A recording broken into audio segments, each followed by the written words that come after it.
Nobody says, oh, he was associated with Jeffrey Epstein, but in a good way. At best, it can be slightly less than neutral. At best.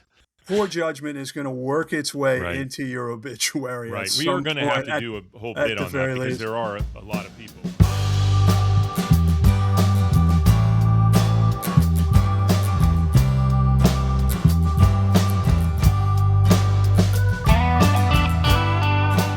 Welcome to Wait What? Sports Biz Chat with DP and McGee, the podcast where we take a sometimes irreverent, sometimes cynical, and yes, even a sometimes serious look at the business of sports. I'm your co-host, Tim McGee. And I'm David Parro. David, do you have the fever yet?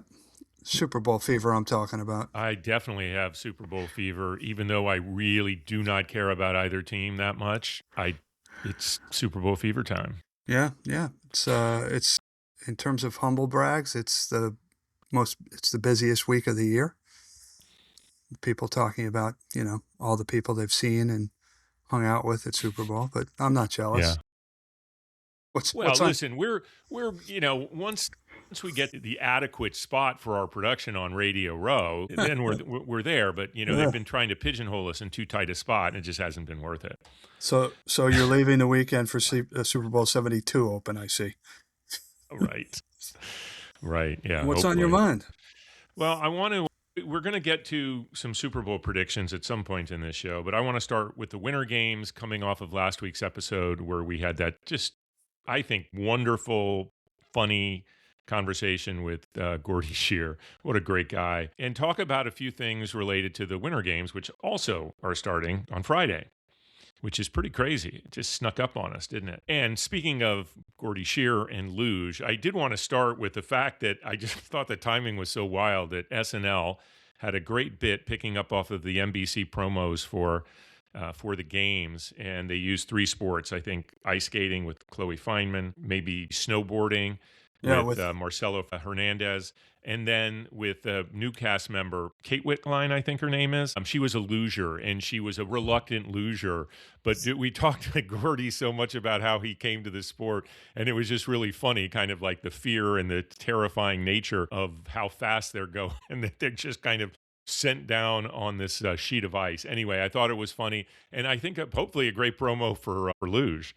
Yeah, and we both got her name wrong. It's actually Jane Wickline. Jane Wickline, sorry. Yeah, but she's one of my new favorite cast members. She's very understated, her delivery. But we talked a little bit last week about me going down the luge run. I was filled with great trepidation going down. So you can relate. Oh, absolutely. It's funny because I did talk to 𝘵𝘵𝘠𝗪 the other day about this, and yes, he had seen it. In fact, the person who produced the video is a former USA Luge intern whose father is an executive at Team Worldwide, which is an official sponsor of USA Luge. Yeah. So it's all very incestuous and small worldish. But wonderful, and I thought the execution was absolutely great on it. And speaking of luge, again, and I guess this, all these things going on, NASCAR and USA Luge announced a partnership this week, which I thought was cool, that NASCAR would be featured on it. And not to go into, because I don't know all the details of this, but there's apparently some sharing of information and so forth. But I love the tagline, "Speed respects speed." I thought that was a nice play. I like it when properties, particularly U.S.-based sports properties, get behind the Olympic movement and backing any part of Team USA. Yeah, and they have had some help from teams in the past, but more notably the bobsled team, USA bobsled skeleton, the other national governing body that governs sliding sports. Their design is known as the Bodine sled. Yeah. So Jeff Bodine. Mm-hmm. Speed respects speed. 𝘵𝘵𝘠𝗪, if you listen to this, keep me honest. I believe that luge is one of three Olympic sports that is timed to the 100th of a second. So you can imagine what a difference makes when you have aerodynamics and the bright minds of NASCAR helping to shave off hundreds, if not thousands of a second to help the athletes compete for medals.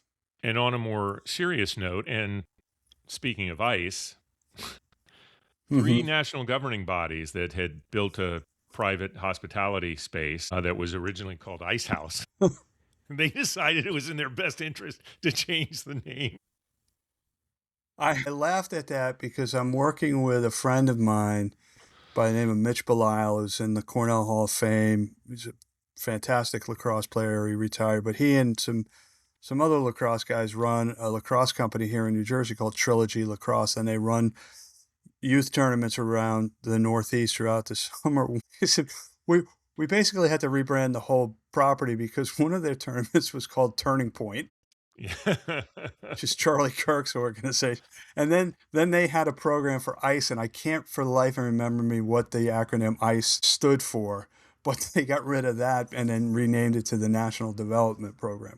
They're putting out some of the best lacrosse players in the country through this program, but they have to change two of the names of their properties.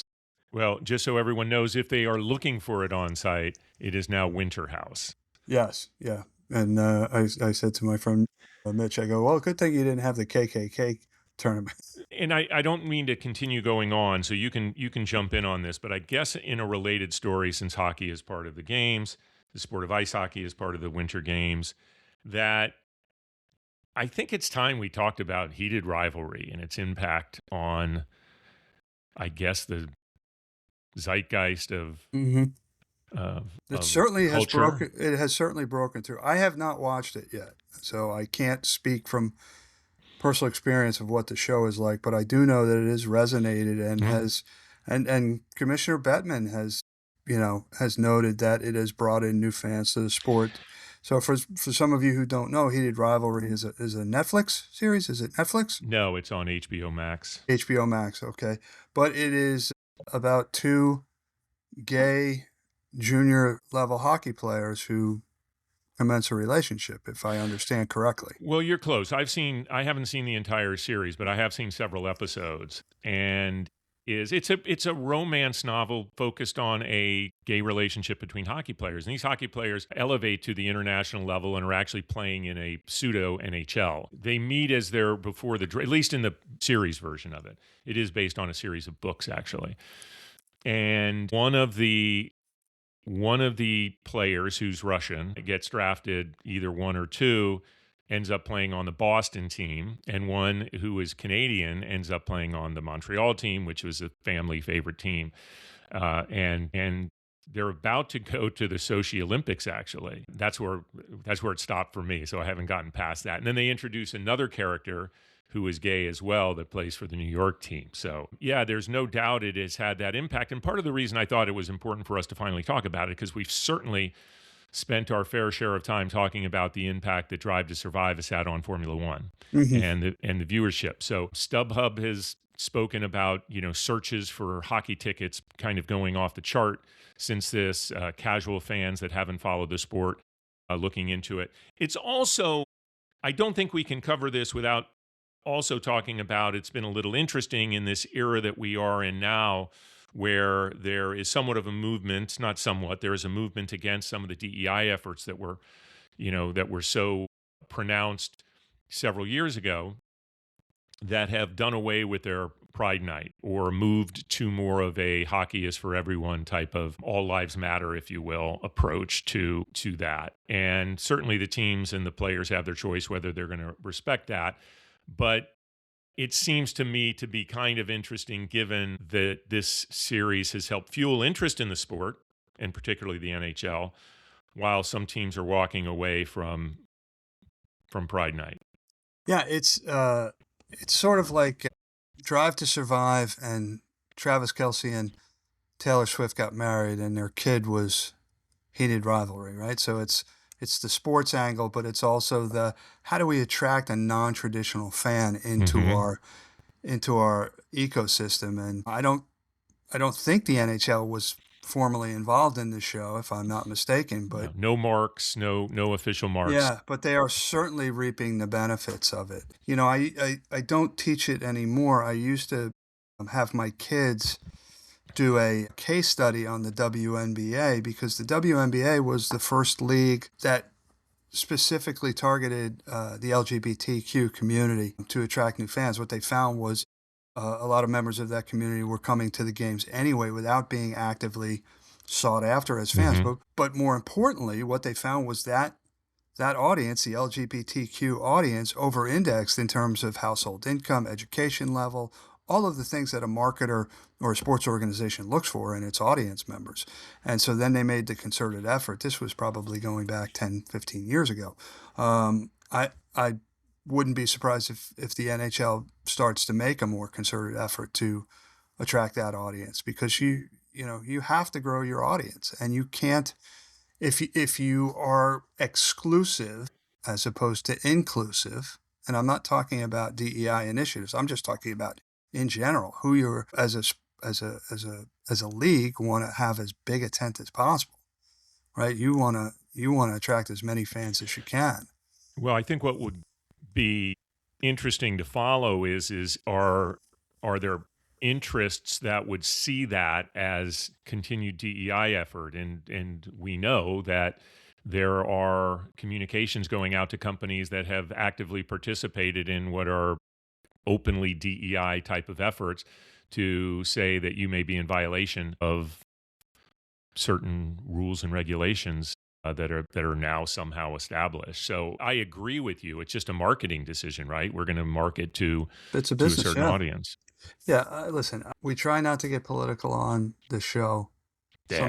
Sometimes it's inevitable. Think of those three words: diversity, equity, and inclusion, and tell me what's wrong with any of them. And if your argument is that those programs give preferential treatment to minorities, whether it's people of color, people of the disabled community, people in the LGBTQ community, I would argue back, that's not the purpose of DEI rules and policies. What the purpose of those is to ensure that a less qualified white person doesn't get the job simply because of the virtue of his or her skin color. Now, I'm not going to convince certain people that that's the intent of DEI, but if you choose to look at it through that lens, it starts to make a lot more sense. I worked at an agency where there was a lot of diversity, and across the board, whether it be ethnically, gender, whatever.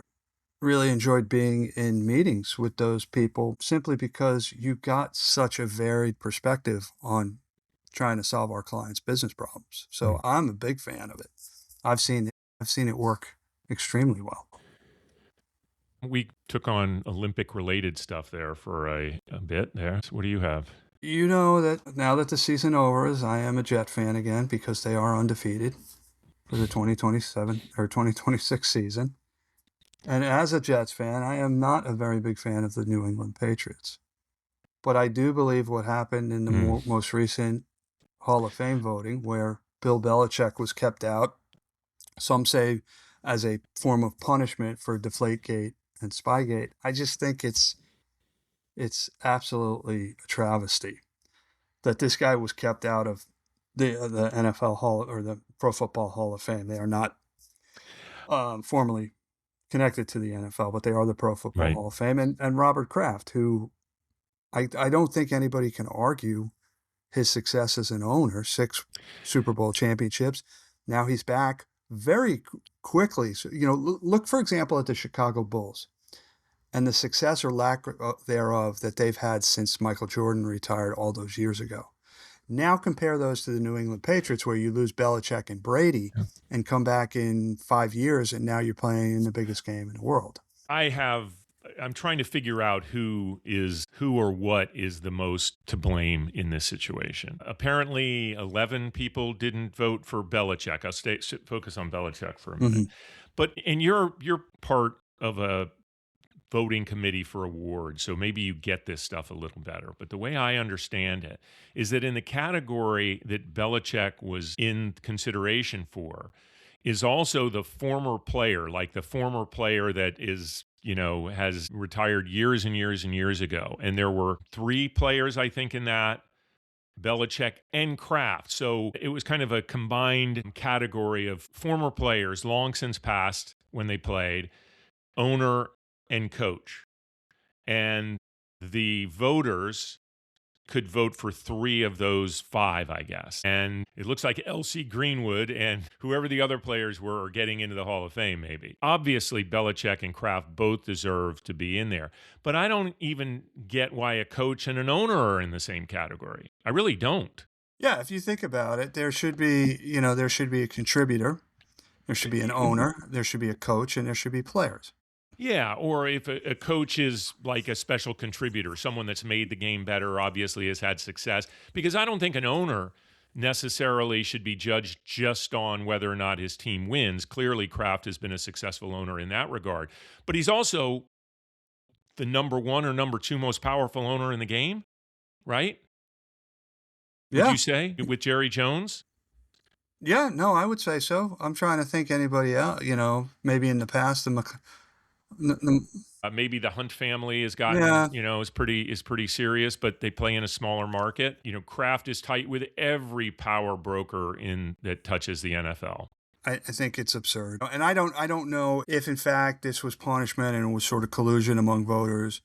I don't know how the voting process works for the Hall of Fame, whether or not they convene in a room or whether they just simply put their vote, they talk informally amongst themselves and they submit their votes anonymously. I don't. Several of the no votes have come out because it was such a uproar when it was first heard, particularly a columnist from the Kansas City market that explained his vote and said it was because of the people that he felt should be voted on, and he just couldn't necessarily do it. But if those five are in that mix, and Belichick with his accomplishments, there's not really a question. That just seems like a silly argument in that. If you go by accomplishment, and yes, maybe let's make him wait because of the scandals, but most of the players have come out and said, well, that's ridiculous because every coach is always looking for an edge. Yeah, Jimmy Johnson came out and said, yeah, we tried to do the same thing.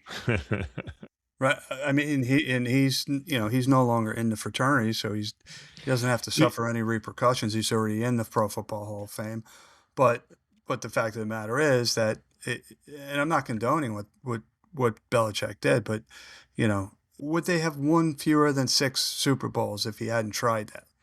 And don't even start me on Deflategate, which is just absurd. Yeah. On its face. I learned in 6th grade, 7th grade physics, right? When you're going to lose pressure when it gets colder. One of the other, I think, pretty bogus arguments was that, well, some people might have thought that he was going to come back and coach again, and you have to be out for a year. He's been out a year. Well, no, but he may still come back, so we'll hit him again when he comes back after that. Well, then you put it on pause. But he's not coming back, at least this year. So he will be out at least 2 years because all the coaching vacancies have been filled, and we can have a whole episode on the Rooney Rule turning into a bit of a farce because Robert Saleh was the only non-white coach to be hired in this latest round of coaching openings. Right, which made Roger Goodell address that situation at his press conference while he wasn't talking about the halftime show and the Grammys. Sometimes he has easier press conferences than others. Between Steve Tisch, Bill Belichick, Bad Bunny, I'm surprised somebody didn't ask him about O.J. Simpson and Ray Caruth, for God's sake. I mean, but the way he handled himself with such aplomb is a testament to why he's lasted over 20 years as the commissioner. As a Jets fan, were you excited that it was Tisch and not your man Woody? When I was at IMG, our president was a guy named Peter Johnson, and he was also an agent. He was a wonderful guy. One of the clients that Peter Johnson represented was Joe Montana. Joe Montana was on Howard Stern show, and the name Peter Johnson came up, and Howard Stern, in his inimitable style, said, wait a second. Your agent is named after two nicknames for penises? And he made Joe Montana get Peter Johnson on the phone. Well, Woody Johnson, I snicker every time I hear his name. He is married to a classmate of mine from Cornell University. From your high school? No, from Cornell University. What else you got? We will probably take up the Tisch thing at another point to see because he's embroiled as much as Casey Wasserman, it seems. But we'll talk about that at another point. There is no way that you being mentioned in relation to the Epstein files can be spun in a positive way. Now, whether or not you're guilty of a crime, whether or not you're guilty of misconduct that may not rise to a level of a crime, is what I'm simply saying is that nobody says, oh, He was associated with Jeffrey Epstein, but in a good way. At best, it can be slightly less than neutral. At best. Yeah, I mean, poor judgment is going to work its way into your obituary. Right. We are going to have to do a whole bit on that because there are a lot of people on the tied up in sports, at least the ones that we've heard yet. We'll see what the impact is. We don't want to be salacious about that. Before we take a break, I was taken a little by the story and the fact that I had no idea you could just create an event by presidential executive order. And I'm not saying that was it, because obviously Roger Penske, who's the owner not only of IndyCar Series but of Indianapolis Motor Speedway, was very behind wanting to do a race in Washington Washington D.C. in celebration of 250th.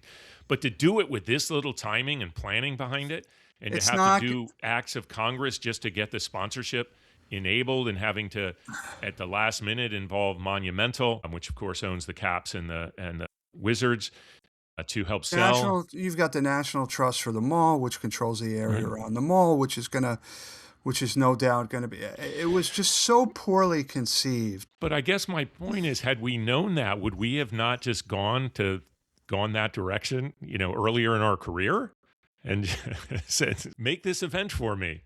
We want to do it on the mall." What he is going to find is that executive orders sometimes do not carry the weight he believes they do. Well, a race of this magnitude, an IndyCar race that's, of these high-tech machines racing at high speeds through the streets of a tough traffic market anyways, by the way, in August, late August, which if you've been to Washington, D.C. in August, isn't the most comfortable temperature-wise. Now, but it is. But despite that, it is very packed with tourists throughout the summer season, from Memorial Day through Labor Day.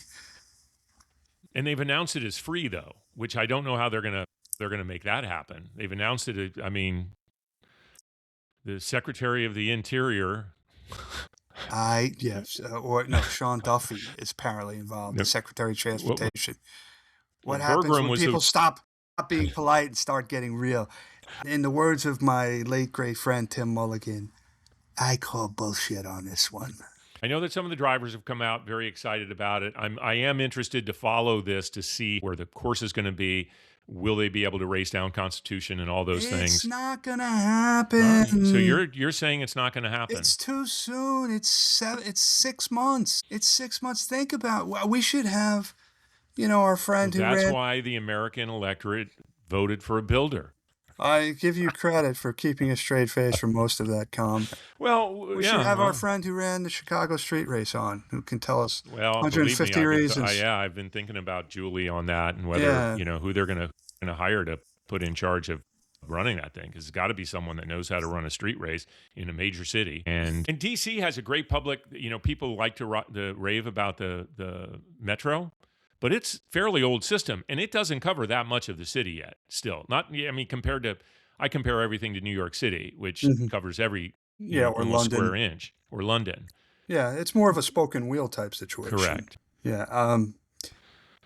Listen, don't get me wrong. I think any road course race in Washington D.C. would be phenomenal. If you're a TV producer, you're salivating for some of your establishing shots and some of your background shots. I mean, it's unbelievable. But to pull it off in 6 months, I just think it's not going to happen. One more thing before we take a break. When do you want to do Super Bowl predictions? We'll do it on the close. All right. We'll make our listeners wait. Because they have so much patience with us. Yes. So we talked last week about, who was it who signed with Major League Soccer? How quickly I forget. That one was Polymarket. Polymarket, yeah. Polymarket signed. Notably absent from this year's Super Bowl ads will be prediction markets. Roger Goodell has said no prediction market ads. So that's a pretty strong statement. When you're giving up potentially between $8 and $10 million a unit, and you're telling NBC, sorry guys, you can't do it. Now, NBC's already sold out, so it's really sort of a moot point. But it is a pretty clear statement that the NFL is making. There's so much to come on these prediction markets and what they mean, and gaining an understanding of what makes them different, but still will end up leading to sports betting, sports gambling, because that is apparently where all the movement in these markets is. It is different, and apparently, from what I've been learning, is that the 𝘚𝘵𝗹𝗹𝗲𝗏 and the Poly markets, the two top players here. It's not a house situation.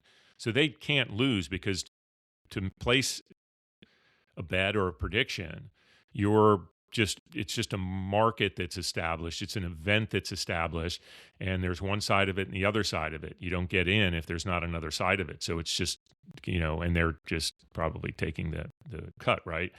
So it seems, and I don't understand you, me, the head of the gaming association, seem to see where this is fraught and more easily manipulated when it comes to what's happening on the field of play. But other people don't see it that way, because I guess it has proven it's been a different thing. And there was if you haven't listened to the latest Pablo Torre Finds Out, he has somebody that I've admired for a while because I read his book, Wisdom of Crowds. That was the basis of these, or a basis of what these prediction markets are. James Surowiecki, I don't know if you're familiar with him, or the book, The Wisdom of Crowds. It's unbelievable look at how people, given the right circumstances and given independence from each other, will make a better decision than an individual. And that's kind of the idea of the markets, of these prediction markets. Anyway, he was a guest on when Pablo Torre Finds Out, and I haven't even gotten through the entire episode, but it was a fascinating discussion. I think we give Pablo Torre a lot of promotion. I'm not sure why he's not backing us. I wish he would return the favor.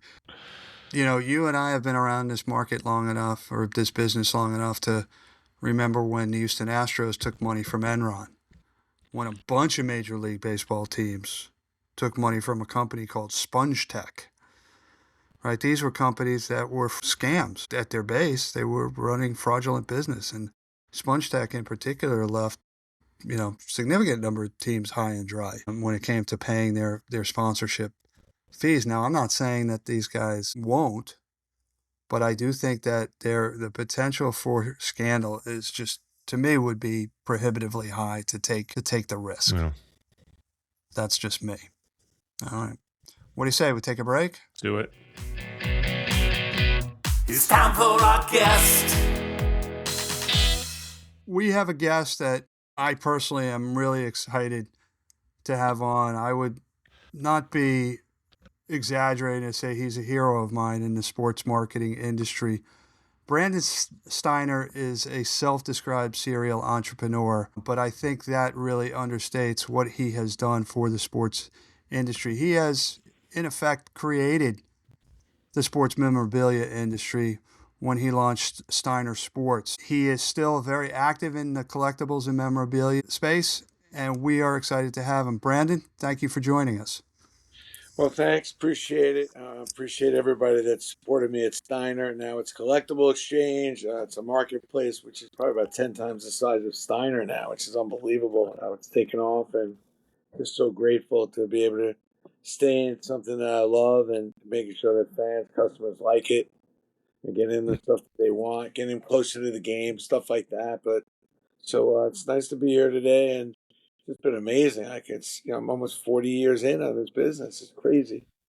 Well, let's go back to the beginning. You started your career, you came out of Syracuse University, and for those of you who don't see Brandon on our video clips, he's representing Syracuse with his pullover. But you came out of school, you went into the hospitality industry. So how did you make the leap from hospitality to autographed memorabilia? What was the genesis? What was the spark for you to start Steiner Sports? Well, I mean, first of all, I lived with a Division I running back, in college. So, I got some early indications of what it's like, to be around, in a professional team player, the excitement. So I had a little bit of an idea, but, the bottom line is, the job that I got before Steiner was a big break, the Hard Rock Cafe. And as assistant general manager, it was the first Hard Rock.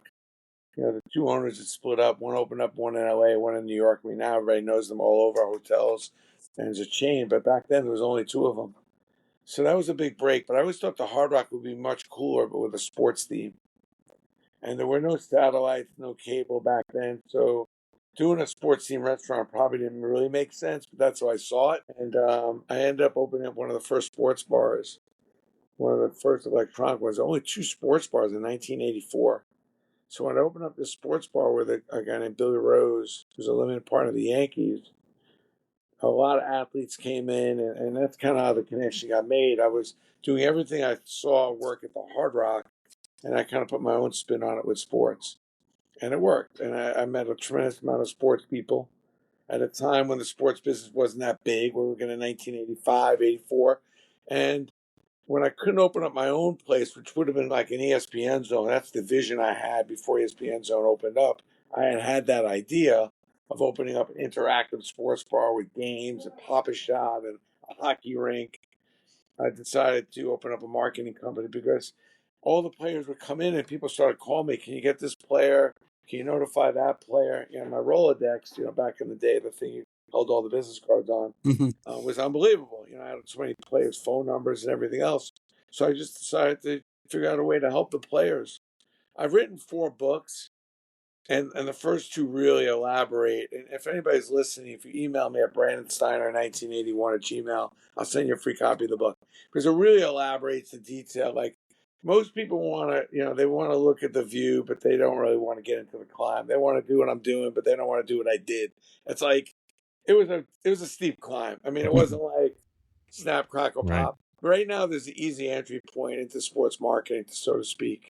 Even if you want to try to represent players or if you want to get in the collectible thing. But back then, the thing this didn't exist. There were only a couple of companies in the whole country that were even doing marketing of players. Yeah. So my original company, the first 8 years, was just marketing players, which no one was doing. And I was representing a bunch of companies. I would just call companies up all day and say, I think you need a player to go to your trade show. You need a player to go to your store opening. And I was lucky enough in the early 90s where there was a big retail boom. Kmart, Walmart, Sports Authority. There was just a lot of big, giant stores opening up. And the vendors were hiring me to bring athletes in to create activity in the stores. And that's how I got to meet a lot of athletes. 1991, I probably did over 2,000 appearances myself with like an intern and an office share of a assistant. David, before you get to your question, Brandon, I first met you in 1992. I was a kid coming out of business school who wanted to get into sports, and I reached out to you, and you were so kind and generous with your time, and I have always remembered that. So I just want to thank you publicly for that. We've seen each other a few times over the years, and I know I've thanked you there, but I just want to thank you in front of this audience. Listen, I've been very fortunate and extremely grateful to have some of the luck I've had, but I think the most important thing is, like, I like to tell people that are listening, is that it's making a lot of money and having successful is actually relatively easy if you're really going to get committed and really work hard with purpose and conviction. But staying who you are, that's hard. Like most people that know me would say, the thing that's unusual about Brandon is, man, how much success and who he knows, what he's done, he stayed the same. Yep. And in Brooklyn, like, one of your friends or somebody comes and needs help, you help them. That's what you do. You help them. And, so I've always enjoyed the reason, like, why we're here on this planet is to help others. So when people have come to me over the years, I know I've been blessed to have, and now it's not as much of a secret weapon, but, the sports business in the 90s, early 2000s was a secret. How do you get in? What's really going on? I mean, and to share with that and get people's careers started. I've got a lot of people out there whose careers I jump-started. Has been just a blessing. So, help your neighbor, try to be as kind as you can, lead with love and kindness to try to help people. And all that stuff comes back. We have a question coming up later that you can dive into that even more, because that's a very important piece of the DP and McGee Sports Biz Chat Wait What podcast element. Yeah, we will get to that. Sorry to jump in there, but we did want to talk. It's Super Bowl week, of course. The NFL is such a powerful brand. Anything you can speak to on the power of the NFL brand as it relates to the collectible market, and not only the NFL Shield, but of course the related team marks and Super Bowl event marks? I think when you look at the NFL, every now and then it's an anomaly. I mean, there's something that happens that makes no sense. I mean, not even to get into disturbance, like Donald Trump being our president, like, especially for the first time, makes no sense when you think about it. Like, I had no political experience, and boom. Amazon makes no sense when you really think about the dominance and what they've created from what they started. And I think the NFL is right there, and it makes no sense. There's nothing that they could do that disturbs the kind of passion and commitment that they get from fans. I've seen it right now. I'm taking down the Highmark Stadium up in Buffalo and selling off those pieces. And I've never seen the fanatical fans and commitment that I'm seeing. I don't think we've seen the NFL at its biggest. I think they go international. It's amazing how many television channels that they have incorporated into their portfolio and how much money they make before they even turn on a light. It's nice to see the players getting paid better. This is one of those leagues that's untouchable. I think the NBA is probably my favorite league as far as the way they've gone about their business.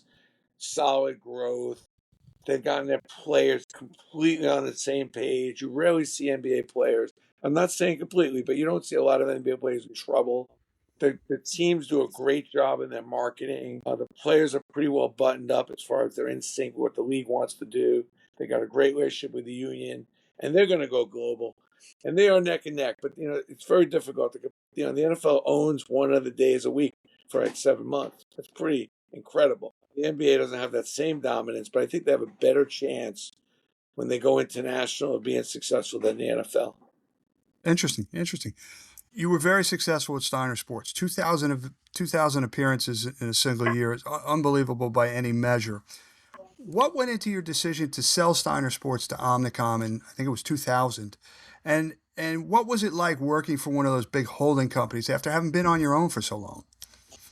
Well, I got to a certain point that I was going to partner with a bank or I was going to have to find a whole bunch of money to grow. And I think, when you're in business, the number one objective is to grow, figure out how you can do better and how you can be the best at what you do.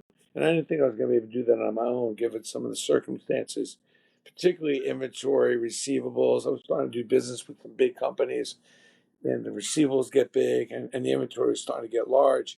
So I don't regret it. I mean, I knew Omnicom really had nothing to do with, it was kind of almost like a complete, incredible, the fact that they bought me. It's a Fortune 200 company and it had nothing to do with collectibles or sports marketing at the time. Mm-hmm. But, it was just about getting the roof over my head bigger, is why I did it. I knew they'd give me the chance to go build out the dream that I had, which is exactly what I did, building out the facility. If any of you have been up to the old Steiner Sports, those are facilities that are not cheap, inexpensive to build. It's tough working for a big company. It was good for a while, but, they really never really got too engaged with what I was doing and really understanding what I was doing. And in a business like mine, where it's really not a lot of common sense to how these collectible things work, Mm-hmm. it became a little problematic. It certainly helped me grow and build my brand and helped me into the name that I am today. But it wasn't a lot of fun, particularly the second half of it. And most entrepreneurs that sell their company, if you interview them, which I did before I sold, they all said it's not going to end well. It's like it rarely, rarely ends well because they do own you, and at some point they could fire you, and at some point, they're not going to agree with what you want to do. So I knew that, but I thought, having a certain amount of wealth and security and being able to enjoy some of the wealth while I was young enough with my kids was worth it. It's so funny that you say that because I was at SFX when that news broke that you had been bought by Omnicom, and it was like one of those. Wow, that was a big move in the industry. Like I feel like any of us that were back in the day working in the business, remember when that moment was. And since I was at SFX when all it was WTF, more like it. It's like, how did this guy pull that shit off? No, it was. We were all very impressed. I want to mention one thing. Like, what people don't understand is it's not that you have to make a myriad out of a million great things to have happen. If you look at some of the greatest players that have ever played sports, it's usually one moment of time that's made them that player that you're not going to forget.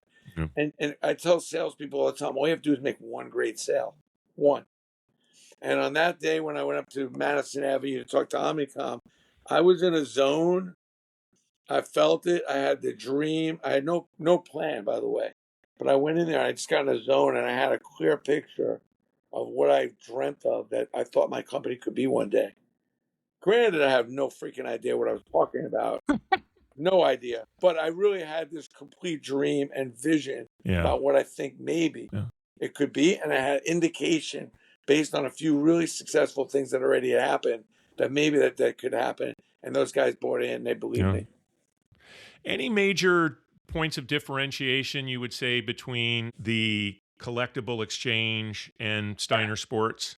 complete. I mean, I had collectible exchange idea when I was at Steiner. It would have been extremely disruptive, but you remember, I'm like 50 million autographs I've secured over the years and $60 million of dirt. And, I've done a lot of really cool things, but I felt like at the end of Steiner, and maybe I'm wrong, or maybe I can't tell.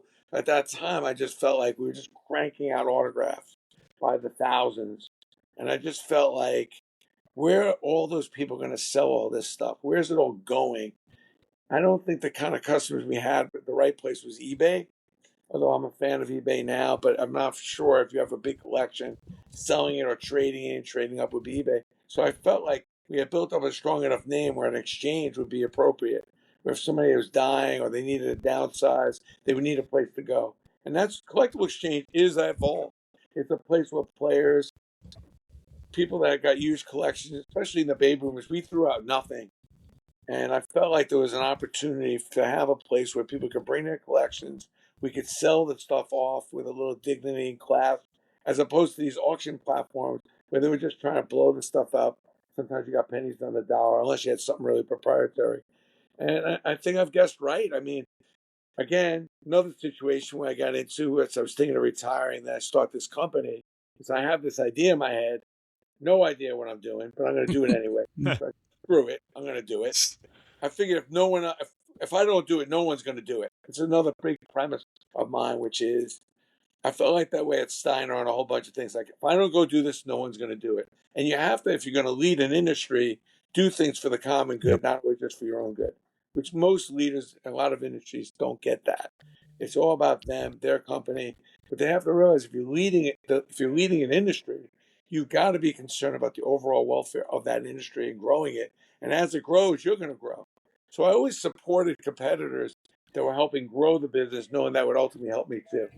And that's what I do with the collectible exchange. It's like people are bringing hundreds and thousands of items. Like, I think by the end of the year, we may get up to over 1 million items on our exchange. We're already at a few hundred grand, a few 100,000 items, and stuff's just doing incredibly well. And the shopping experience is amazing because I'm selling stuff that most other collectible websites don't have. I'm getting stuff from 20, 30, 40 years ago that we haven't seen. I need to go to therapy, by the way, after a lot of these collections come in, because I'm seeing stuff I created 30 years ago. I don't know where my head was at. I'm like, wow, I can't believe this person has this. Because, a lot of stuff I created in the 90s, particularly early 2000s, was very new, original. Like, wow, I can't believe this guy thought of that, selling grass, selling a brick, putting teams together to do team signings. I mean, I came up with a lot of new ideas of how to do these collectible things so that they really were collectible and they were fun for the fans. Yeah. I thank you. I'm not sure my wife thanks you for all the space that Steiner authenticated stuff takes up in my house, but you've worked with countless athletes. What's the key to not falling into the trap of becoming a fan while doing business with these guys and gals? Oh, I think the opposite, actually. I don't agree with that. Okay. I think staying a fan is critical. I mean, the athletes I've known for years and years, I must maintain some kind of fandom for me to really see them and what they're about and be able to transfer it over to the fan. If not, I'm going to miss it. Okay. So I think, keeping some level of fandom, I think the question is, how do you keep the relationship going with that player so we can consistently put together product lines and stuff, and they trust you to do so? And I think it's like anything else in sales. It's a value proposition. It's like, a value is what you can do for someone they can't do for themselves. My biggest challenge is figuring out something that a player needs that they really can't quite get themselves. If I could do that for that player, then I'm on my way. So right now I'm working on a couple Yankee rookies, trying to find them an apartment. Like, it's not exactly what I do. I'm not a broker, but if I can help them get a deal with a building and an apartment that's cheaper than what they normally would get, now it creates some value in our relationship. The collectible thing, once I get some certain value propositions straightened out with the players, and I'm able to help them, whether it be their charity, an auction they're doing, something they're doing for a cause that's important to them, something that I need to do for one of their relatives, then they know that I'm like, there's nobody better in the business than me when it comes to these collectibles, but it gives me an edge of them working with someone else versus me.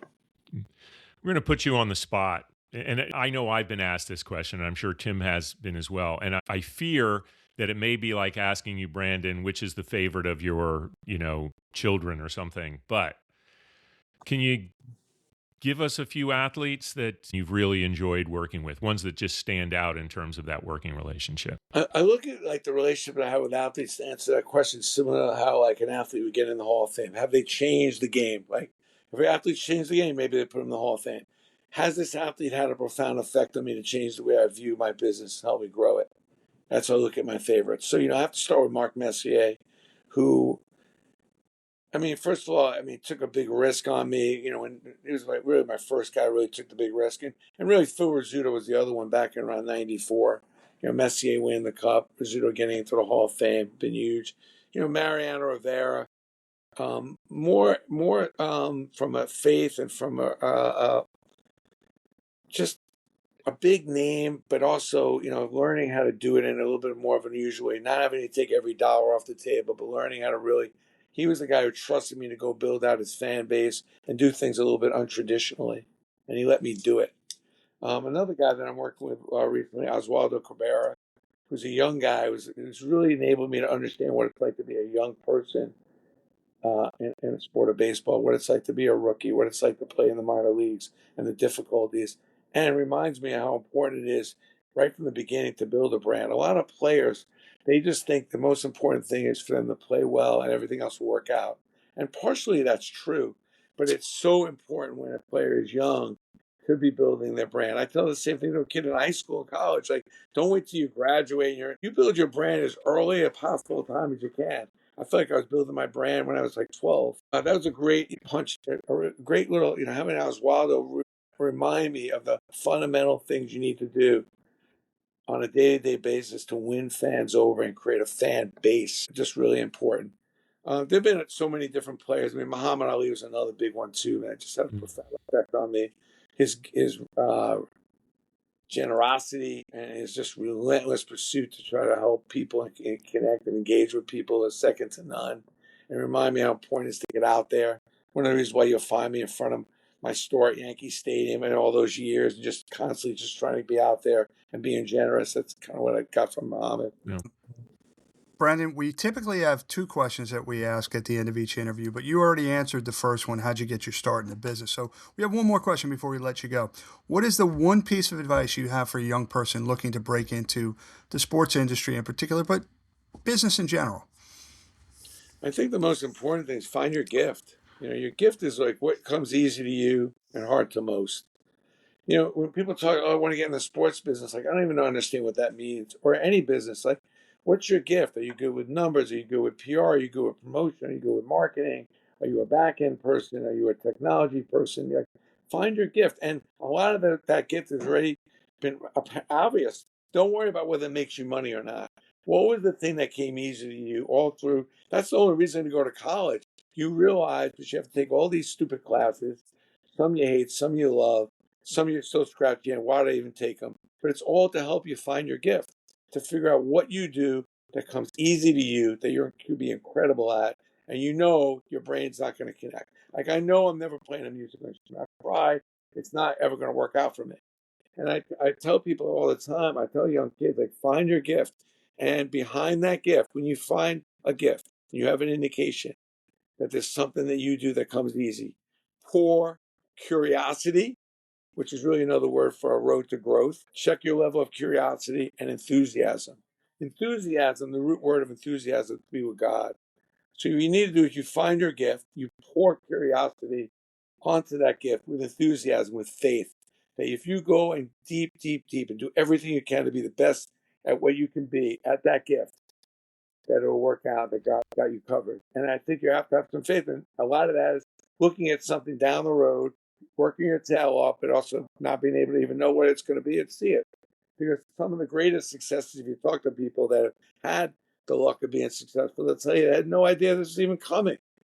All they knew is they were trying to be the best of what they could do, and they were good at it. And they wanted to provide the best service or product they could. And you do that with a little faith and curiosity, be right on your road to extraordinary behavior. Brandon, I can't thank you enough for that advice. I saw David shaking his head when you were talking about but in a positive way. We ask every one of our guests that question, and that's right near the top, if not at the top, Beautiful. of some of the advice that we've been given by people. So thank you for that, and thank you for coming on the podcast. Well, thanks for having me. Appreciate it. Email me for the book, put it in the notes. Happy to send you a free book. Just pick which one of the 4 you want. I've written 4 books. I think I got another one up my sleeve, although my wife's not going to be happy about it. And, follow me on social, man. I'm posting all the time, different content. I'm not the average 67-year-old, man. I post every day, multiple times, all kinds of stuff. If you want, follow me.